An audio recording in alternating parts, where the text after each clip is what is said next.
Hi అండి, కుట్టేసిన బ్లౌజ్కి కూడా డిజైన్ ట్రెండీగా పెట్టుకోవచ్చని ఇంతకు ముందు ఒక వీడియో పోస్ట్ చేశాను. అదే ఈ నెక్ డిజైన్ చాలా మంచి రెస్పాన్స్ వచ్చింది. అందులో ఒకరు కామెంట్ చేశారు, హ్యాండ్ డిజైన్ కూడా వీడియో పెట్టండి ప్లీజ్ అంటూ పెట్టారు. అయితే నేను ఓన్లీ బ్యాక్ మాత్రమే డిజైన్ పెట్టాను, హ్యాండ్స్కి నేను పెట్టుకోలేదు. ఇంకా అలానే వాడేసాను, 2 times ఈ బ్లౌజ్ వాడేశాను.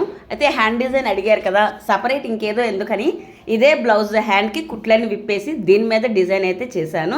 సేమ్ దాని మెథడే దీనికి కూడా, కాకపోతే కొత్తగా ఎవరైనా చూస్తే కనుక కొంచెం అర్థం అవ్వాలని మొత్తం వీడియో మొత్తం నేను పెడుతున్నాను. హ్యాండ్ డిజైన్కి బ్యాక్ నెక్ డిజైన్ కంటే డ్రాప్ షేప్ కొంచెం చిన్నగా తీసుకోవాలి. ముందుగా పేపర్ మీద ఒక 5 డ్రాప్ షేప్లు తీసుకొని హ్యాండ్కి కరెక్ట్గా సరిపోతున్నాయా లేదా చూసుకోవాలి. కట్ చేసిన పేపర్ పీస్ని కాన్వాస్ పేపర్ మీద పెట్టుకొని పేపర్ పీస్ కంటే ఒక 1/4 ఇంచ్ ఎక్స్ట్రా ఉండేటట్టు కాన్వాస్ పేపర్ కట్ చేసుకోవాలి.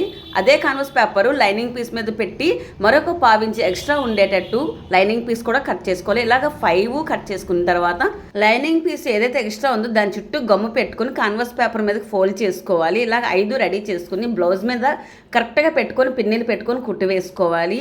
ఈ కుట్లు వేసేటప్పుడు కొంచెం జాగ్రత్తగా నెమ్మదిగా రౌండ్స్ తిప్పుకుంటూ రావాలి. ఎందుకంటే కుట్టు ఏమాత్రం అటు ఇటు అయ్యిందంటే డిజైన్ మొత్తం పోతుంది. అన్ని పీసులు కుట్టిన తర్వాత ఒకసారి చెక్ చేసుకోవాలి, అన్ని కరెక్ట్ పొజిషన్లో ఉన్నాయా లేదా చూసుకోవాలి. మధ్యలో ఈ విధంగా కట్ చేస్తాం కాబట్టి అంతా కుట్టిన తర్వాత చూస్తే ఏమాత్రం డిజైన్ అటు ఇటు అయినా ఏం చేయలేము.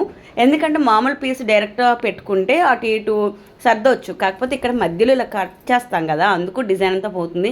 అందుకు 1కి 2 సార్లు చెక్ చేసుకొని అంతా కరెక్ట్గా ఉందా లేదా అనుకొని చూసుకొని అప్పుడు మిడిల్లో ఈ విధంగా కట్ చేసి మధ్యలో చిన్న చిన్న ఘాట్లు పెట్టాలి. ఎందుకంటే ఆ పైన ఉన్నటువంటి లైనింగ్ పీస్ లోపల టర్న్ చేసేటప్పుడు అలాగే రౌండ్ షేపు టర్నింగ్ కూడా కరెక్ట్గా రావాలనుకుంటే మధ్యలో ఘాట్లు పెట్టి లైనింగ్ పీస్ లోపలికి మడుచుకుంటూ నెమ్మదిగా కుట్లు వేయాలి. మొత్తం అన్నీ కుట్టిన తర్వాత మనకి ఏదైతే సారీ కలర్ కాంబినేషన్ ఉంటుందో ఆ పీస్ని కూడా తీసుకొని దానికి ముందుగానే మొత్తం చుట్టూ అన్ని వైపులు కుట్లు వేసి ఈ విధంగా ఎగ్జాక్ట్ సరిపోతుందా లేదా చూసుకొని పిన్ని పెట్టి కుట్లు వేసుకుంటూ రావాలి. ఇక్కడ ఒక కుట్టు కాదని డబుల్ కుట్టు వేయాలి. డబుల్ కుట్టు వేస్తే చాలా నీట్ ఫినిషింగ్ అయితే ఉంటుంది. గ్రీన్ కలర్ ఏదైతే ఉందో దానికి మిడిల్లో ఏవైనా బీడ్స్ పోస్టులు ఏమైనా కుట్టుకుంటామన్నా కుట్టుకోవచ్చు. నేనైతే ప్లెయిన్గా వదిలేసాను.